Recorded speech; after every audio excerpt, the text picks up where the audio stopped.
السلام علیکم ورحمۃ اللہ وبرکاتہ۔ بڑی پیاری حدیث لے کر میں حاضر ہوا ہوں۔ صحابی رسول حضرت سہل ابن سعد رضی اللہ تعالی عنہ بیان کرتے ہیں کہ پیارے آقا صلی اللہ علیہ وسلم نے ارشاد فرمایا، من یضمن لی ما بین لحییہ وما بین رجلیہ اضمن لہ الجنہ۔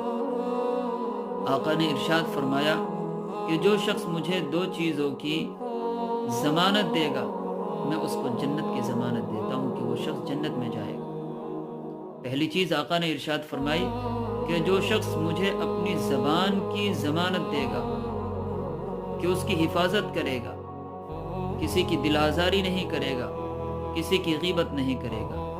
دوسری چیز فرمائی آقا نے کہ جو شخص اپنی شرمگاہ کی حفاظت کرے گا اس کی ضمانت مجھے دے گا، تو میں دونوں چیزوں پر اس کو جنت کی ضمانت دیتا ہوں۔